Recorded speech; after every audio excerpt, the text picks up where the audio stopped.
I liked anybody. Dangerfield and Don Rickles made me laugh from Carson. I really howled at Rickles especially. The way how fast his mind went. Rodney I've always liked his pathetic, oh pathetic me. I just love how Rodney put that together. All the different guys on Carson were great. That was the only experience I'd had. And then I saw Pryor live, life changing, because to see a guy live that really killed you, it looked like you were going to get hurt. If he continued what he was doing, something was going to snap internally. So I think Pryor was the biggest influence. I mean, that was the amazing experience watching that guy work. Television comics were different. Bob Newhart definitely was a great timing and, again, attitude guy. Tom Poston, who was on the Newhart show, big fan of his. Victor Borga, if you don't know, if you can pick up a tape and get through it.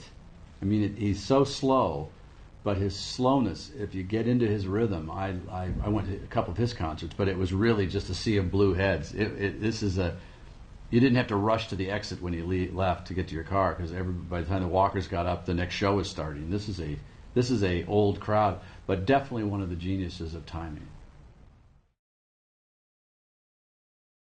I started in stand-up comedy working a clothing store in Birmingham, Michigan, with a friend of mine who was a writer for an ad agency. And he encouraged me with that, what are you, chicken? What are you, chicken? That actually encouraged me to go to Mark Ridley's Comedy Castle open mic night. He'd only been open for a week or 2 weeks. So I went up there with 30 minutes of material that I wrote in my basement, mostly stuff that I don't even think is on this tape. None of the stuff that's on the concerts was in that. Cooking the Pillsbury Doughboy was about the only bit that I still use. And that's how I started. I went up there on an open mic night. There was only about 20 guys that showed up. Only 5 were funny at all. Only 3 had any talent. And so you really didn't have much chance of failure at that point. Do you remember any joke that didn't work at all that you thought would? Ring around the collar was I don't even know what detergent that was. Dash or Cheer, I don't know what it was. It was always ring around the collar like it was her fault. And I just said, why don't you wash around your freaking neck? That should be the product. Well, how about taking a bath? No laugh. It's a small group of people that really have the guts to do that, go on the road. And I'm a gutsy guy. Definitely, I didn't have another job. I quit my job selling sporting goods, even though I kind of liked that.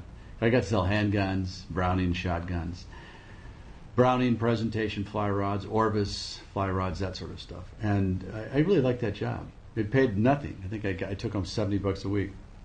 Lived in a spare room at my parents' house. Always good. Always nice. Yeah. And going on the road, I quickly was making $120, 130,000. 130,000. I quickly went from $70 to 130,000 a week. No, $130 a week. I was doing that, still shooting commercials when I could. I was always auditioning, but I was never in town. Going on the road was a hierarchy. You had to be an opener, a middle, and a closer. Closers at that time got a lot. It was more money than God. It was like, I can't believe a guy would. I think it was the figure you heard was $7,000 a week or something. And by today's standards, that would probably be maybe $10,000, $15,000 a week. And at this point, a water pump will break you.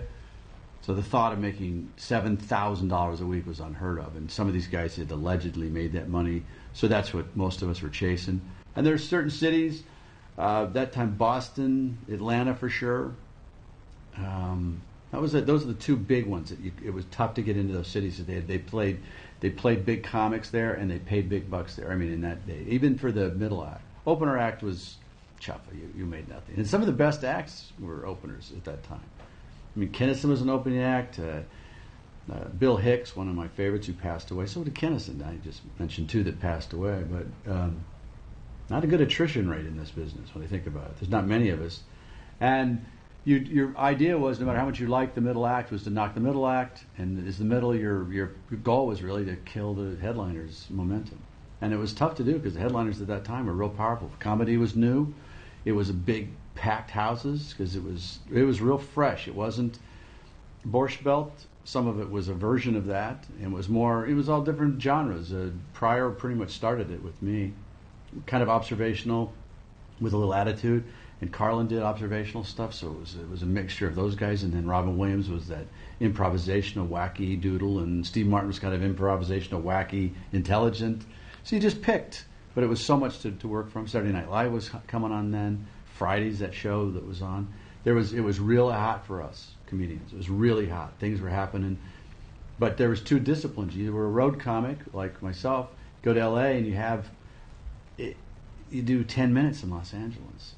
And I wasn't even getting started in 10 minutes. It was really difficult for road comics to do the Los Angeles trip, come here and give you best of 10. Here in Los Angeles, where we're here right now, the comics geared their lives for 10 minutes. So that's all they really had. But they couldn't go on the road and make a living. But you're on the road making a living, you're not where they're doing pilots and movies, so it was kind of a strange situation. Being on the road really just was, I met some of my best friends, had some of the greatest times of my life. I mean, the most debaucherous times, comics. We don't get in any trouble because it's always observation. Get ourselves in the worst possible situation with a group of us just look at where we are, look at what we're doing. And generally, if you're out past 3 a.m., you're in trouble somehow. But comics can get around it because we're really just observers. We're not participating in the trouble. We're not stopping the trouble by any means. We're just observers of it. But it's really late night delis, late night bars, late night places, and I wouldn't have traded the road time for anything. But it is, at least this comic will tell you, it started to wear on me. I said to myself, I don't know if I can live like this. I had a child and a wife at the time, and it was debilitating. I'd get home off the campaigns, as I call them, 3 weeks, sometimes 4 weeks on the road, and I was dead. I mean, you're moving so fast, you're up late at night, you're working all night, and you're sleeping all day. I'd go to the gym still, and still have a regular kind of life there. But these early days, they didn't pay for anything. So if you're the opener, you're pretty much out of money by the time you're in the third day. And there's some of these guys that were so far behind, they're calling the next 2 or 3 gigs to front them the money so they can pay to get there.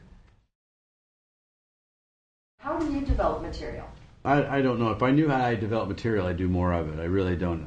I did it for a while, and I was really in a zone. I don't know where it comes from. I wish I did. I write with a couple people, and it's very difficult because you write it down and it doesn't look good in words. I have to put it in my head and actually play with it a little bit, ad nauseum to my people close to me, because I'll keep running it until I get the timing and the right, and then it's just a little clip of comedy. It's not.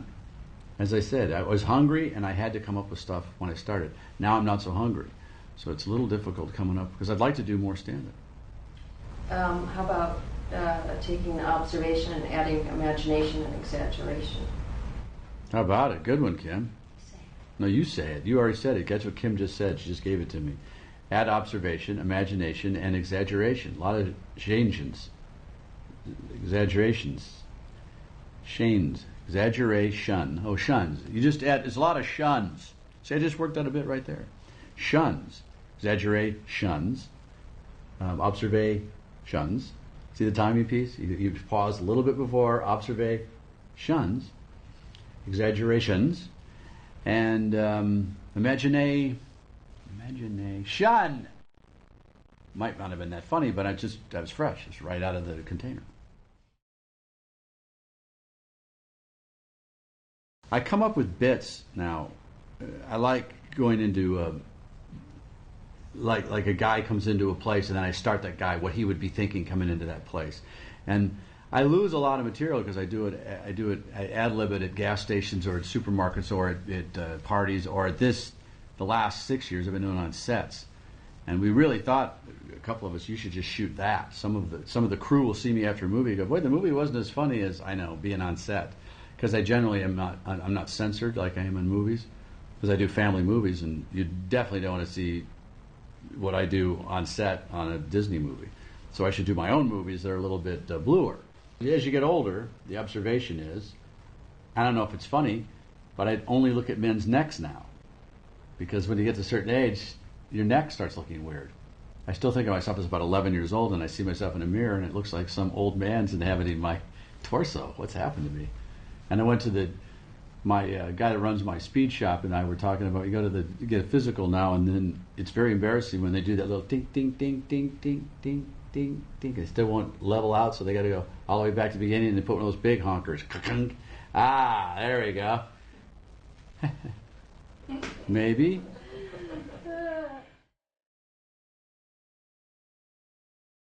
The beginning of my act, every act, both music, actors, I think you're looking for some way to get people to respond to you and pull you out of a crowd. And without hurting somebody, the likely thing in my business, comedy, is finding a hook. And I was in, I made the story up so many times, I'm not sure if it's actually any truth to it whatsoever.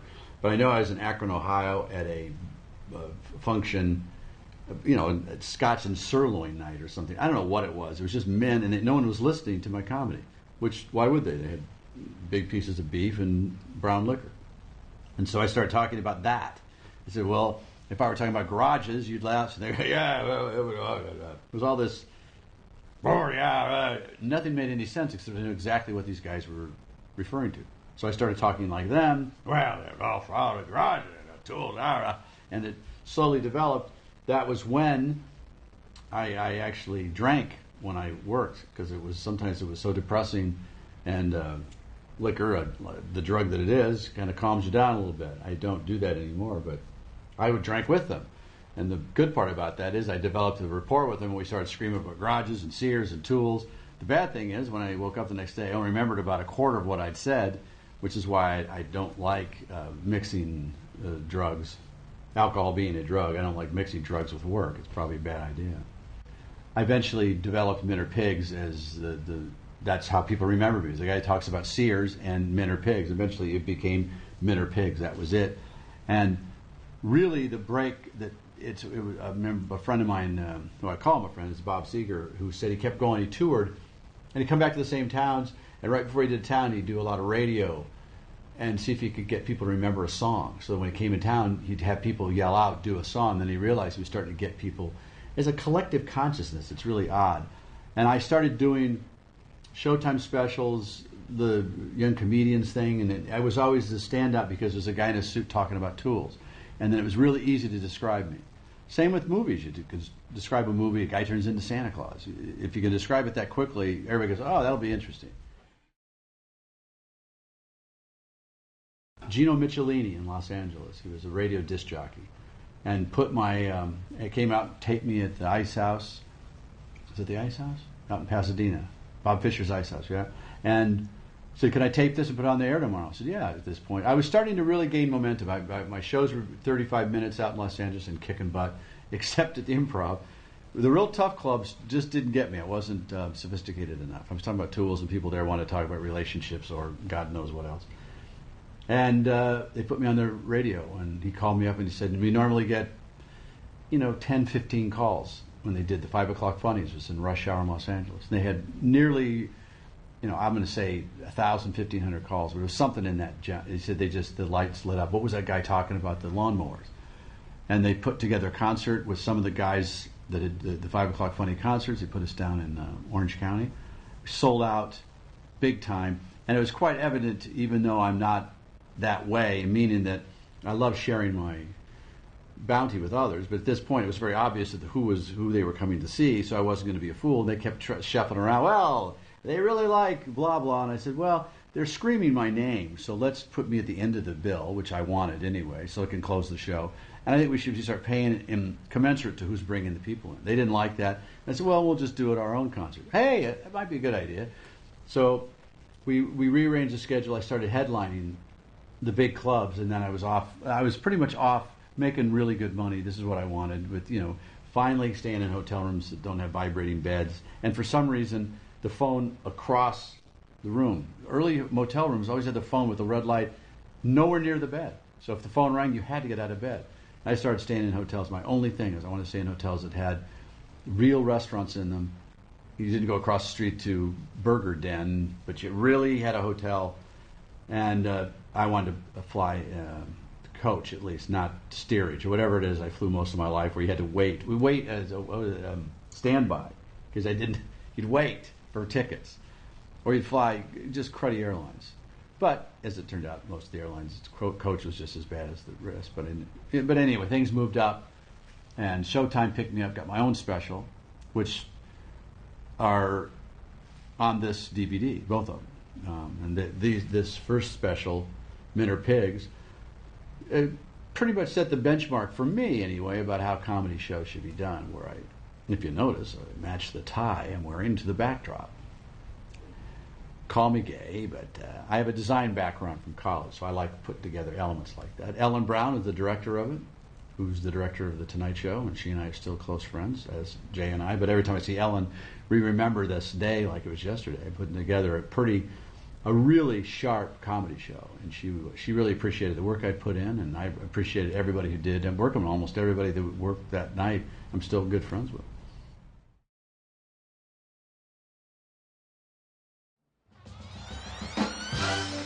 Ladies and Ken Calvert's doing the voiceover. He was the voice of the Pistons. fasten your seatbelts. But it wasn't like network TV. See, this was on Showtime, and you never knew when it was going to run. It's not like a big event.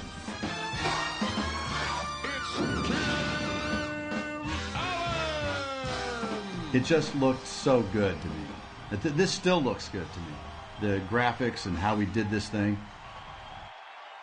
It was just great. I mean, this was I went back to my alma mater, which is Kalamazoo, Michigan, the State Theater, which is an old-style theater, and it has all sorts of atmosphere. Still got that suit. Doesn't fit, but still have it. Well, hey, I'm happy. You're happy. Let's call it a night. The set still looks good. It still looks like, Hippie Boy Films is the company, a guy named Jeff Nelson who did that backdrop, and we're working on a project right now. He's a lunatic, still is, but he's a real creative guy, how he puts stuff together. And I said, that was really, some stuff about that's really cool is that I had it timed out. I didn't want the director to have any say over my material, so I timed it out to 40, whatever they needed, 43 minutes or whatever Showtime needs, an hour show, less credits, less time for their BS and somewhere in there. So I timed it out exactly. So Ellen said there's really no need to have a director here because I timed it and I finished it on cue with laughter. I had the laugh spreads timed out. I'd done the show so many times I knew where the big laughs were, and I'd clip them myself. I'd start the next routine so the audience had to stop talking or laughing, which I love to do. That's what Pryor did, I think, brilliantly, is build laughs. He never wait till they stop laughing. Right in the middle, you go, ah, he starts the next one. So you go, oh, God, please stop. And right in the middle of this one, Minter Pigs, the Jenny outside gave way because they're using one from World War I. I mean, the production companies, they've come a long way. We had old trucks. It was just, God, it seems like it wasn't World War II material, World War I stuff, but it looked, the technology, and the thing pulsed in the middle of the show. It went, just for a second. And I said the joke, I think I'm having a stroke. But that had to be clipped out. And then we had to back up and go ahead. I think we shot this twice. And so we had to patch it together. But I think one in entirety is what we ended up using. Ellen said, "When you have a brilliant show, we kicked butt. The end of it was great, and everything was matched to me. I loved it. The T-shirts, I had hats, I had all sorts of. I've still got some of that stuff around. It was really well planned, really well thought out. I had a really good team behind me. And aside from that, it was one of those magic moments that it was at the top of my game, the top of the material. Everything clicked one bit after another. There was no pausing. Tight 47 minutes. And if you appreciate comedy concerts, my humble opinion, because I can watch myself do this, it doesn't get much better than that. And I'm terribly thicker than I was then, so I look at the pictures of me when I'm doing that. Unless I go like this, then I kind of look like I used to. But remember the neck. So now, from now on in movies, look at my neck. I'm always trying to adjust my neck. Because I go back to my reunion, and it looks like some of my friends have eaten their spouses. Everybody just got so much bigger. I've never understood how that happens. You go, oh, God, you see a buddy of yours. And men will say that to other men, boy, Richard, you're really fat now. He goes, yeah, I've been kind of depressed, so I eat all the time. Oh, okay. And then we go on about our business. Women will never say, boy, Mary, you're really fat right now. They would kill each other. Men say it, get it over with, and they go, yeah, I am kind of fat. I know. They go, that's too bad. Maybe you should stop eating. Yeah, I'm going to stop eating. And you're still saying you're not gay. Well, yeah. It's a little embarrassing to say how well I thought this out, but I love details. In movies, I'm like moving things around in the set. If it weren't such a weird business, interior decorating, I would have done it. I love industrial design. I love it. I have a fabricating company now, and I do a lot of that stuff. I do it for free for friends. All my houses I like to do. All my houses. My house. I mean, I like doing stuff in the house. I have a big building, an industrial building that I've tweaked out, and there's lights and a music system, and I've got, pictures up, and I like lighting, all that stuff. I just started going again. Here I am again. I'm doing a Brokeback on you, people. Who knows what? Look at this. This gesture here is wrong. It should be like this. What we do, but it's not. There's nothing like being on a roll and being part of it. Getting a perfect wave. You're hitting your batting streak. Wide receiver. Anybody in the business that has had a streak, there's nothing like this. You cannot fail, and you feel you're on a wave. And live crowds like this were actually a little bit more presumptuous than normal crowds. Because at this point, I could get any crowd I wanted, unless I was ill or something was happening outside of my control. I could get any crowd whipped into a fervor, and that's what a pro does. It didn't matter. These were a little set up because they had to start and stop. And all right, ladies and gentlemen, we're going to start this. I actually prefer, we did San Francisco, I did Philadelphia, I did an outdoor arena in St. Louis where it was a natural audience. They weren't there. And I've had some brilliant concerts where I don't like encores myself, so I don't like giving them. I like giving you everything you got. You got everything I had. That's what I don't save anything. I always felt that was kind of weird with bands to do that second. Oh, they did 3 encores. Well, it's kind of funny they had all those staging props there just waiting there. I never really liked that. I didn't like encores. And so I never really did an encore. I'd come out and take another bow, but I give the audience 110%. I didn't save anything for it. And so making it shorter this crowd was a setup. It was a show.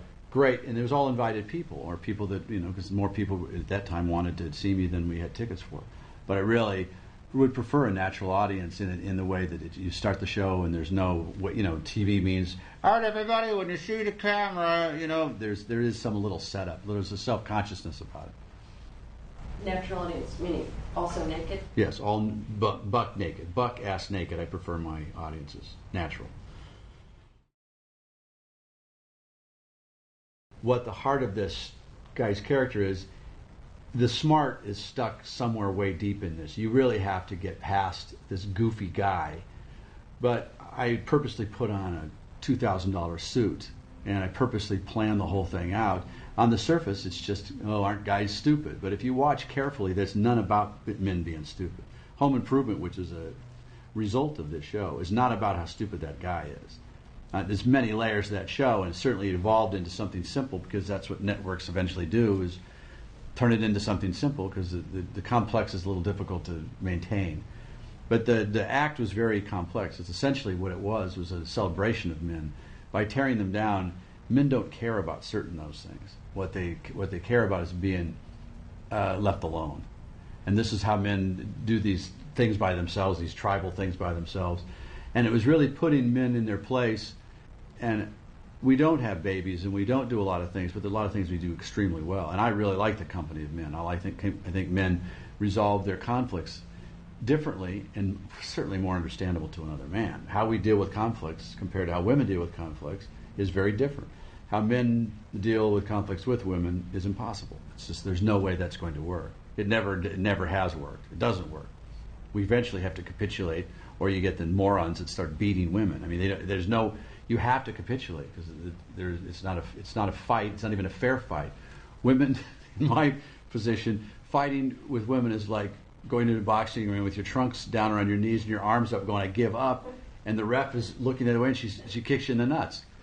Women don't. Well, of course your nuts are right there. Of course I'm gonna kick you in the nuts, because that'll drive you to your knees, and then you listen to me. Yeah, but when your arms are up and your pants are down here, and the ref's not looking, you're not supposed to kick someone in the nuts. She goes, "I don't get that. I want to hit you in the nuts because I want to make a point." I said, so I never felt that the act was about demeaning women or men. It was about celebrating what's really neat about men, and to sit next to your man, and it's not demeaning women. It's funny stuff about women and how men view it when they love women. These are not man haters, not woman haters.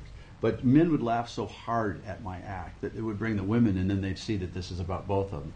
It was very well thought out to me, and it was very well timed with the geniuses that I've mentioned, Victor Borge, Kip Addotta, which is a comic that is one of the best timed.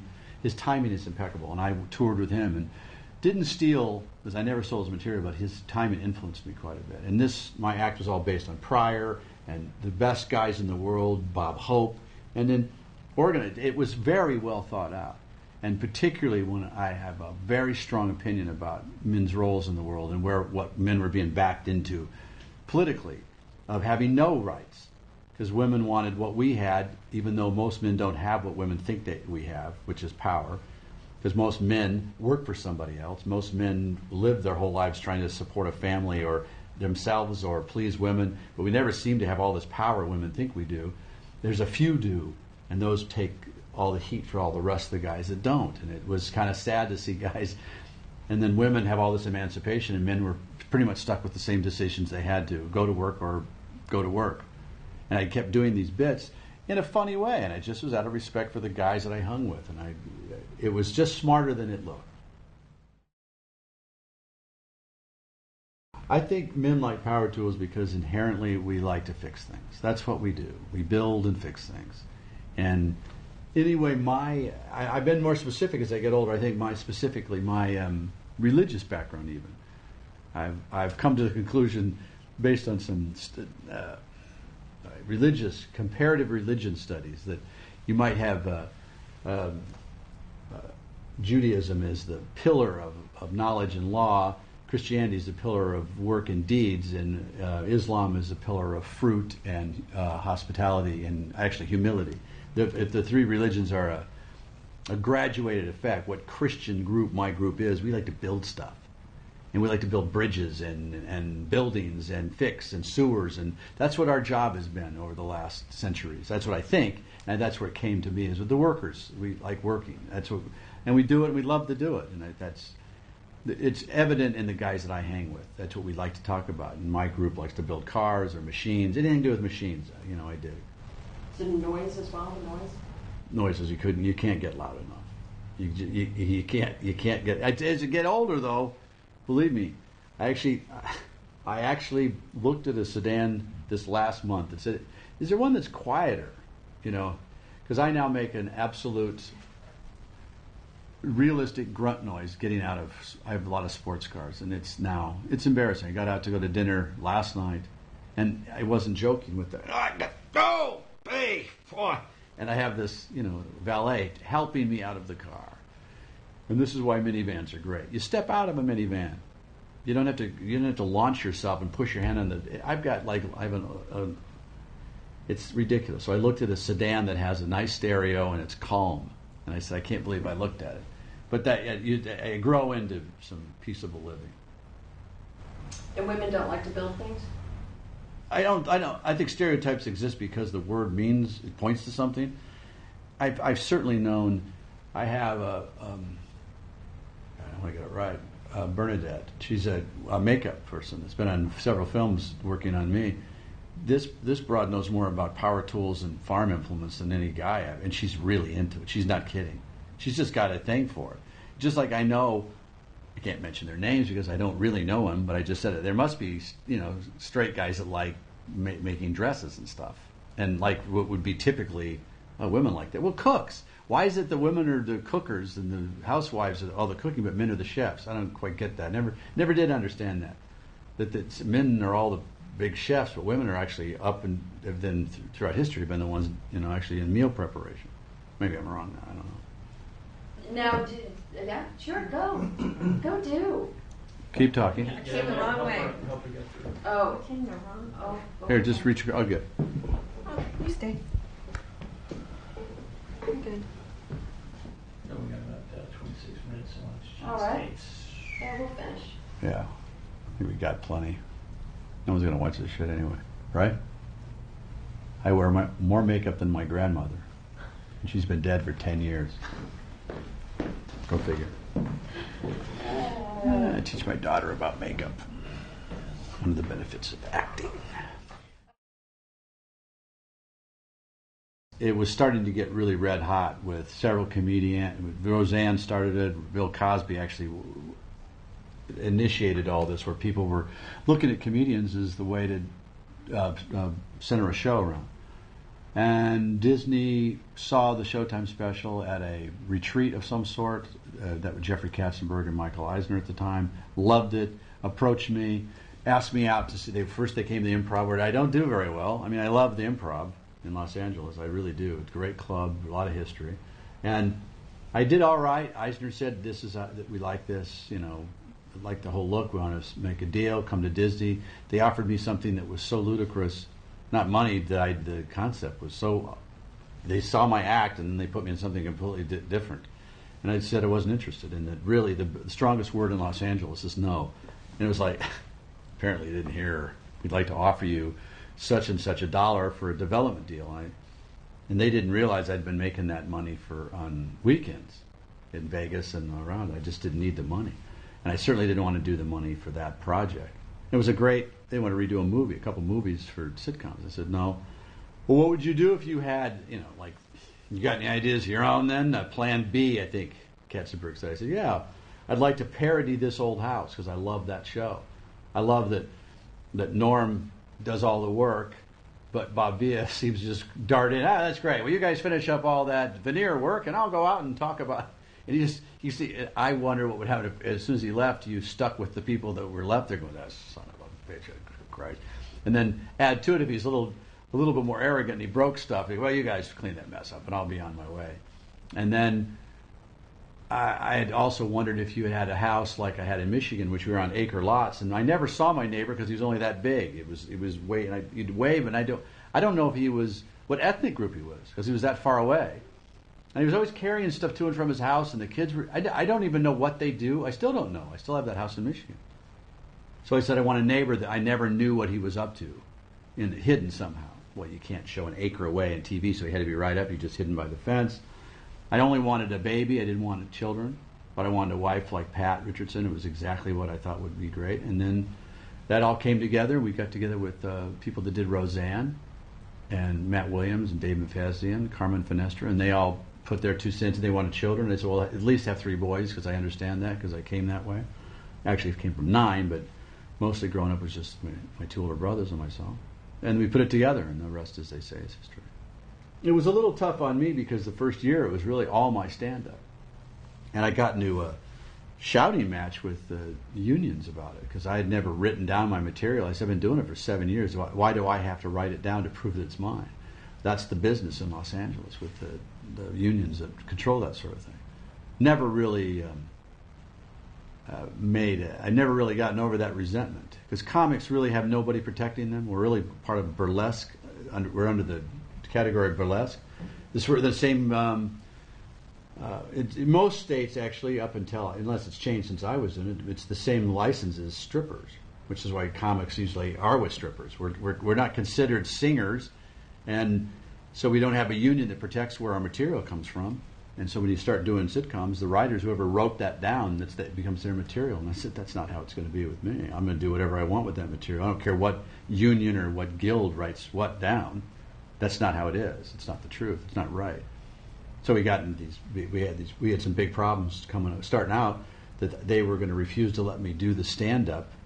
It's a posturing mechanism that you can't do that stand-up anymore. It actually belongs to a group of writers. I said, well, go ahead and stop me from doing material I've been doing for 7 years, and let's see how that. Let's let the public decide if that's right or wrong.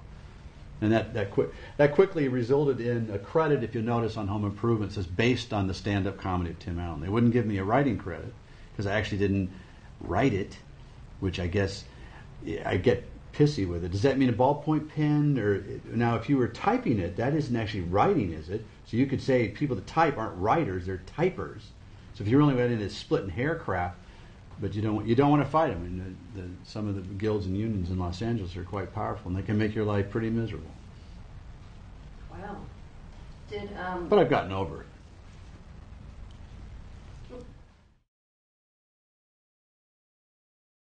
It's never been funny to anybody but me.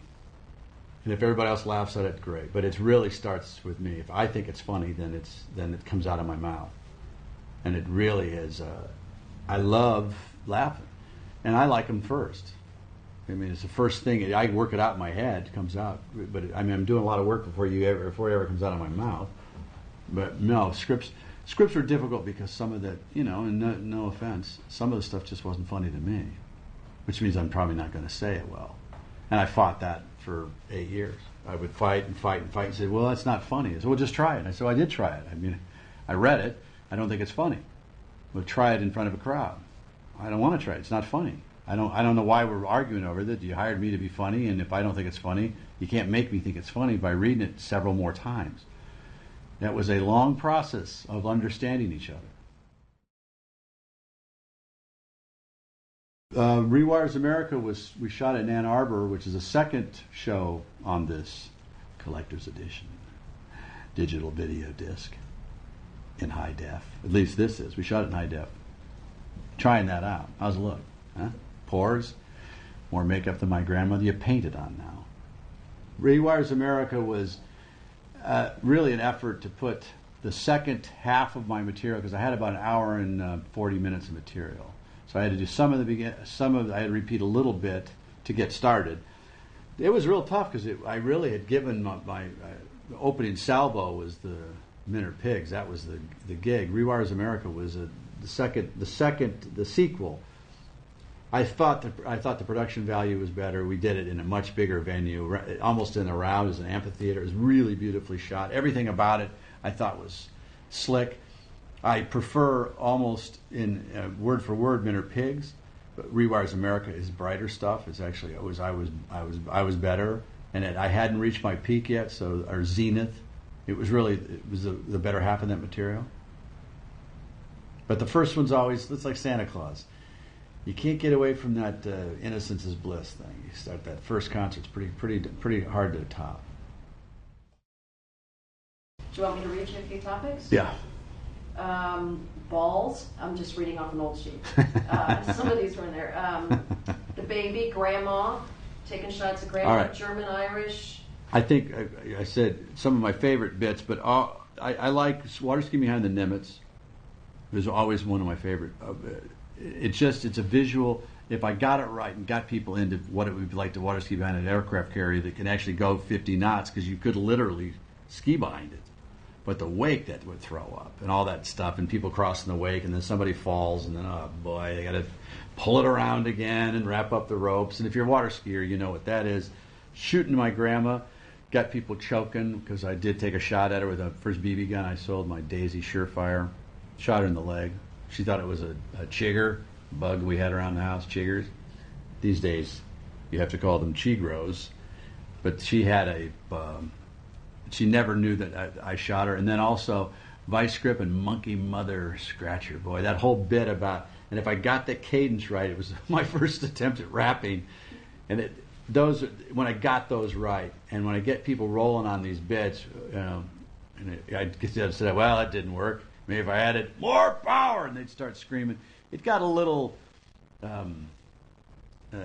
Last Picture Show-ish, or no, Rocky Horror Picture Show. So it wasn't. I really didn't. No offense, don't like the audience involved in my show. I like doing my show by myself, and you enjoy it. When they started screaming stuff out in cadence, it was. I knew you'd reached the point of no return. This has now become a parody of itself, which is good and bad. I mean, it naturally set me off into another career. The strangest bit ever was about the one in there about blowing another guy, because what I would inevitably get was what would finally happen is that I'd get men laughing so hard at me. Come on, guys, who could blow a man better than another man? And I'd get guys go, yeah, he's right, isn't he? Wait a minute, and then you'd get a lot of guys. They'd slap each other because it was. I get rolling like, aren't guys like this? Aren't guys? We don't need this. We don't need this. And I would finally get guys to go laugh at something that's really particularly unpleasant to think of if you're a straight guy. I mean, if you're gay people, probably it's all right. But for straight guys, it's not something you want to be going, yeah, we can blow each other. Oh, wow, that's what I meant by he was laughing at this guy. So I like taking people down a road that you're sure it's going to end well, and it doesn't. That was a kind of a trick. Fun. The grunt is pretty much like Maggie May for Rod Stewart. You know, it's called barking, act like a monkey. it's been so long ago. I really have 3 different lives. I have my stand-up, which those fans, I don't know where they think I went, because I'm still a pretty funny guy. And then I got into the family genre with Disney, so it's Tim the Tool Man Taylor. And he barked on that show also. And now I'm Santa Claus, Buzz Lightyear, Galaxy Quest, this guy. But still, there'll be people that kind of mix it now. Tool Belt, I get called most of the time. One guy, Hammer Boy, Hammer Time! And just yelled as loud as he could across the intersection to finally keep Tool Belt!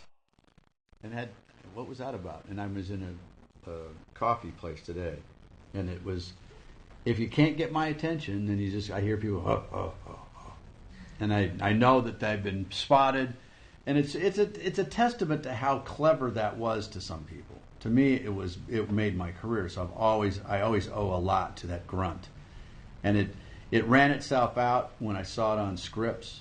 It really became pathetic when you'd see it. I go, what is that? They go, that's you're describing something with the grunt. They go, excuse me? Then it's RAEOOO, and it was Pat Richardson's eldest son. I think it was Henry. I hope it was Henry. If I'm wrong, Henry, you let me know. He wrote it he said you should just spell it RRR, like railroad. And I forever signed my name like that, and I've done T-shirts like that. It's RRR. That's exactly, it's the quickest, simplest way to describe what it is. And it isn't monkey, it isn't simian, it's caveman right before he spoke. Right before he figured out how to go past the meat, it was, yeah. And that's where it all started. So it's buried because I feel much like I think Rod Stewart, although I don't know, would feel like after all he's done, someone says, play Maggie May. And you'll do it but you've done it so many times, it's lost some of its flavor. Well, now it's like up in the attic in a box. Yeah. Huh? I think between the disciplines, which are all the same to me, I'm an entertainer. I did finish Santa Claus 3 with Marty Short. We both decided that we're entertainers, which means we'll be at mall shows. We're not going to get an Academy Award like Russell Crowe. That's not, as much as I'd like to be thought of like that or get some award. Our, at least from my point of view, my reward is smiles and happiness. That's what I do it for. I get so much. But I like entertaining. I mean, I would do anything. And I tell this to actor friends of mine that I love acting. It's really more challenging than I ever would imagine, more fulfilling than I ever imagined. But I also would do a talk show. And I like benefits where I get to host. I just like entertaining people. I don't particularly find one takes precedence over the other. Stand up still is the most rewarding because it's intimacy. I own it.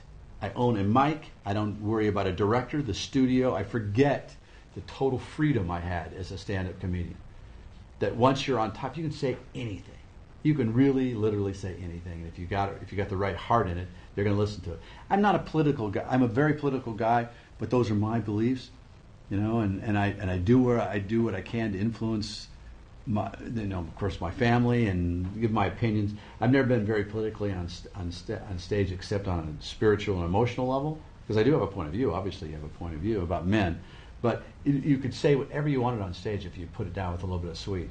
You could really get away with murder on stage, but not working for Disney. Disney has all sorts of opinions. No, you will not be talking about mouse and cheese. You can't talk about Mickey Mouse and cheese at the same time. They have these rules because I love Mickey Mouse. So I always mess around with Mickey because I think he was a little minx when he started off. He was a little. Disney always has these great rules. Whenever I say we should play around with Mickey, they go, well, you can't talk about Mickey Mouse and mouse holes. So there's some weird thing about mouse holes. He doesn't live in a mouse hole. All right, God forbid people think he's a mouse. Wears pants. You can talk about Mickey. You can talk about nuts, but you can't talk about. Yeah, you can talk about Mickey. Yeah, you can talk about Mickey and nuts. But not Mickey's nuts, because clearly by the pants he wears, it has no nuts.